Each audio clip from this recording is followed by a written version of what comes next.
When David returned to the ground floor, the office was completely empty. The wall of television monitors played for no one. Adjusting the volume on one of the sets, David listened for any information that might confirm or deny his new theory. CNN, still distorted, had pasted together a flashy letterbox logo, a bold graphic that twirled toward the viewer until it filled the screen. Visitors, contact or crisis. Wolf Blitzer, looking frazzled, was standing in the false night outside the Pentagon. Officials here at the Pentagon have just confirmed what CNN has been reporting. Additional airships, like the one hovering directly above me, have arrived over 36 major cities around the globe. No one I've spoken with here is willing to make an official comment, but speaking off the record, several people have expressed their dismay and frustration that our space defense systems failed to provide any warning. A graphic superimposed on the screen.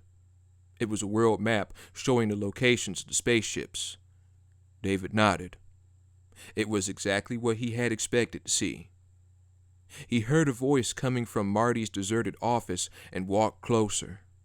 "Yes, I know, Mom. Calm down for a second, will ya?" Marty had crawled under his desk and was yelling into the receiver.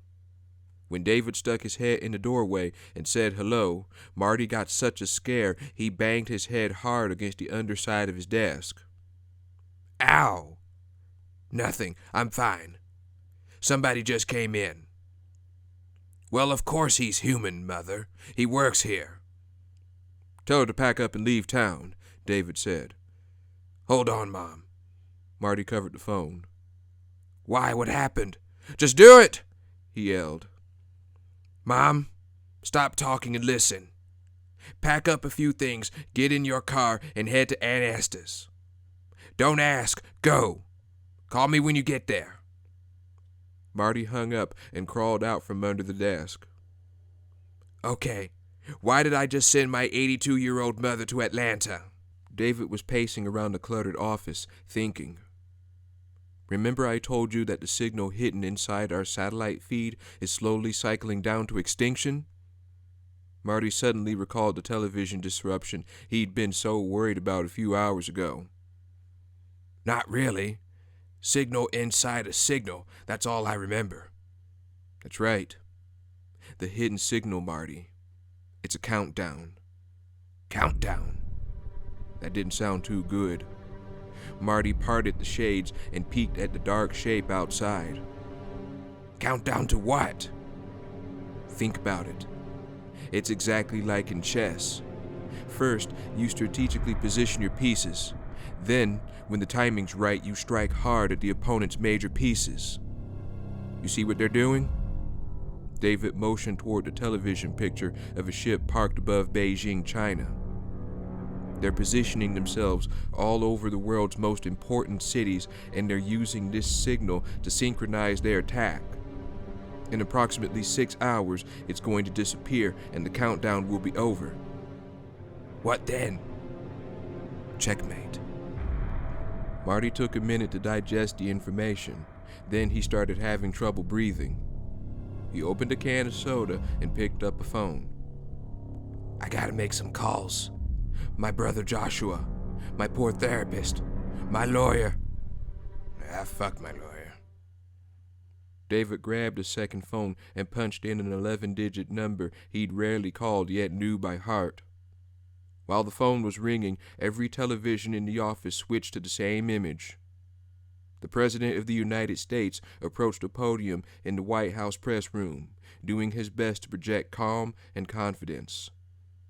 Everything is under control. No need to panic.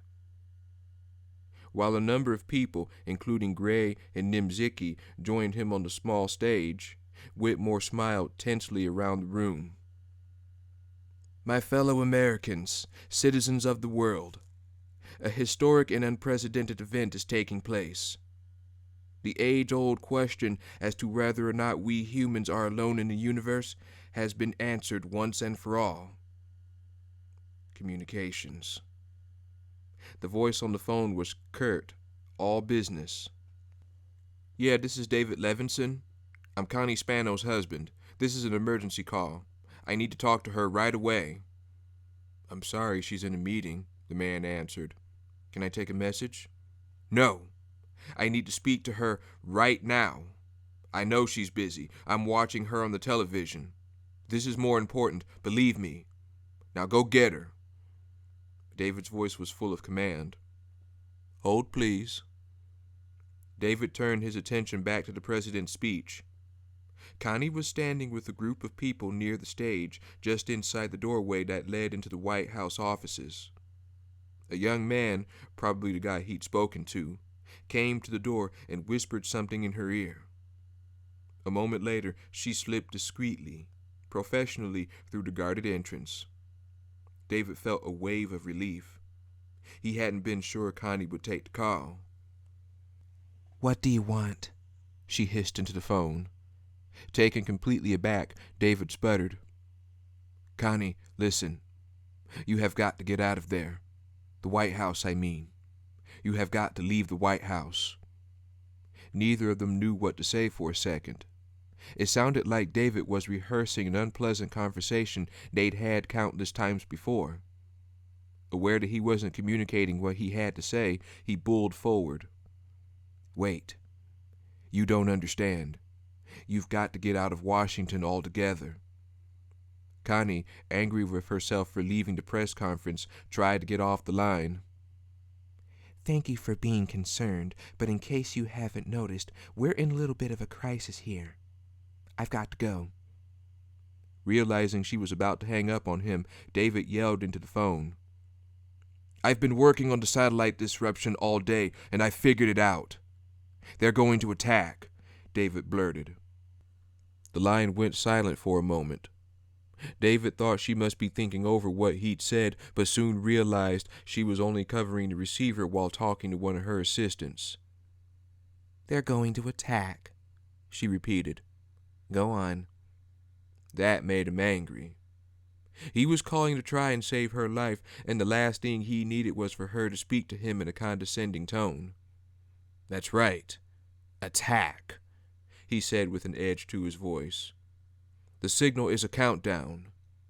When I say signal, I mean the signal that's causing all the satellite disruption." He could sense her impatience. He knew the information wasn't coming out in order, which only made him more nervous. "I just went up on the roof and it hit me. This morning Connie?" She'd hung up. He hit the redial button on the phone, but realized that wouldn't do him any good. She wouldn't take another call. He looked up at the snowy image of President Whitmore. "My staff and I are remaining here at the White House while we attempt to establish communication." When he heard that, David knew what he had to do. He packed up his laptop and a few diskettes, then grabbed his bike and headed for the door. "Marty," he called across the office, "quit wasting time and get out of town right now." Marty, still on the phone, listened to the end of Whitmore's address. "So remain calm. If you feel compelled to leave these cities, please do so in a safe and orderly fashion. Thank you." A taxicab trying to drive along the sidewalk crashed into a delivery truck doing the same thing. David, pedaling furiously, weaved in and out of the thick traffic. Everywhere around him, the streets were in total gridlock. Even when he got onto the bridge, the people crossing on foot were making much better time than the cars. 15 minutes later, he crossed up to a road of tidy brownstone houses in Brooklyn. He swerved at the last second, narrowly avoiding a mattress being tossed out a second-story window. All up and down the street, residents were packing up whatever they could, preparing to evacuate. He banged and banged on his father's front door until suddenly it flew open and David found himself nose to nose with a pump-action shotgun. "Whoa, Pops, it's me!" Julius lowered the gun, peering both ways down the street and dragging his son through the doorway. "Vultures. They said on the TV they've already started with the looting. I swear before God, if they try breaking in here, I'll shoot." Pop, listen, you still got the Valiant? Julius arched an eyebrow, suspicious. Yeah, I still got it. What do you care? You don't even have a driver's license. I don't need a license. He looked the old man in the eyes. You're driving. Steve stood by the bed, repacking the weekend clothes he hadn't had a chance to wear. Wearing his officer's uniform and a cocky grin, his movements took on a disciplined intensity and athletic grace that showed how anxious he was to get back to El Toro and, if need be, teach the uninvited guests a lesson. Jasmine leaned against the wall, chewing on a fingernail, visibly upset. You could say you didn't hear the announcement, she told him. He just chuckled and kept on packing. Baby, you know how it is. They're calling us in, and I've got a report. Just because they call, I bet half those guys don't even show up. Whoa! He stopped her. Jazzy, why are you getting like this? She looked like she was about to start crying, and Steve moved to comfort her.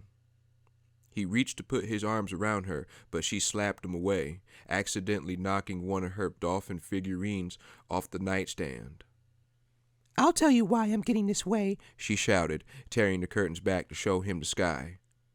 Because that thing scares the hell out of me. She slumped against the closet door and let herself slide to the floor. Listen to me. Steve squatted down to face her and picked up the glass dolphin, which was still intact. I don't think they flew 90 billion light years across the universe just to come down here and start a fight. This is a totally amazing moment in history.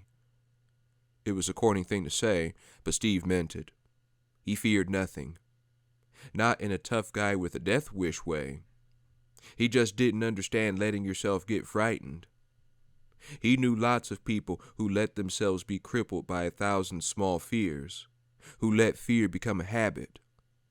They were so afraid of failure or humiliation or physical pain, they stopped taking risks, stopped living large.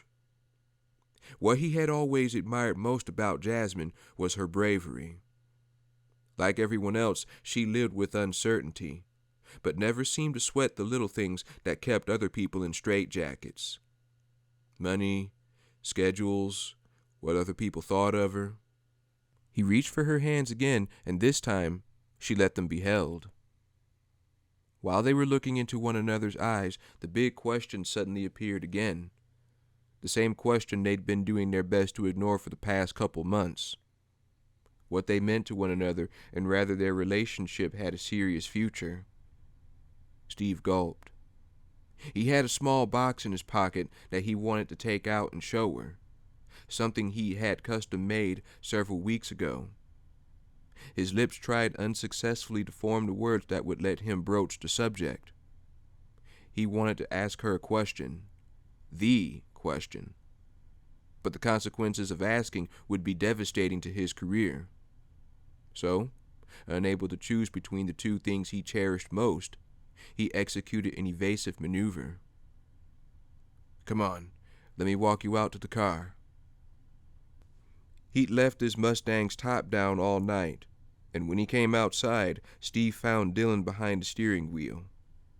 After lifting the boy out of the car, he reached into the back seat for a bag he'd left there. I've got something for you, kiddo. Remember I promised to bring you some fireworks? Steve turned over custody of the package, adding, but you've got to be real careful with them. Dylan tore back the wrapping to reveal a bundle of brightly colored paper tubes with sticks attached. They looked like overgrown bottle rockets, and the name, Fire Sticks, was printed on each one. Wow, fireworks? The boy said in awe, holding the sacred objects out for his mother's inspection. Cool big ones. Jasmine shot Steve a look. Oh, thanks a lot. I was going to set 'em off myself in the park tonight, but you're supposed to plant 'em in the grass, and they shoot off a bunch of pretty colors straight up about 20 feet. Jasmine was half listening, distracted by the sight of the huge ship, which had parked itself over downtown LA's tallest building. Soon after it had ceased to move forward, it started rotating very slowly and the rumbling disappeared. Steve reached into his jacket pocket and fingered a small box inside. It was hard for him to see Jasmine feeling scared. "I was thinking," he began thoughtfully, "why don't you and Dylan pack up some things and, you know," he looked up and down the street, "come stay with me on the base tonight." The invitation took Jasmine by surprise. He'd never invited her anywhere near the base, and she'd never asked to come. She knew he had good reason for not wanting to be seen with her. Suddenly, she was concerned for him. You sure that's okay? You don't mind? "Well," he moaned, "I will have to call my other girlfriends and put a freaky deaky on hold till later. But no, I don't mind." She punched him in the arm. There you go again, thinking you're all that. Let me tell you something, Captain. You're not as charming as you think you are. "Yes, I am," he grinned, hopping into the car. Dumbo ears. "Chicken legs," he shot back, firing up the engine. Then after a final kiss, he drove off, calling over his shoulder, "I'll see you tonight." Watching them wave goodbye in his rearview mirror, he wondered if he'd done the right thing, inviting Jasmine to El Toro. It was only a compromise solution. For her part, Jasmine felt elated and terrified at the same time. She and Dylan stood in the street waving until the red convertible disappeared behind the crest of the hill, then looked once more at the slowly twirling cancerous daisy blotting out the sky. She picked up her son and carried him toward the house, snatching the package of fire sticks from his hand. I'll take those, thank you. Mom, come on.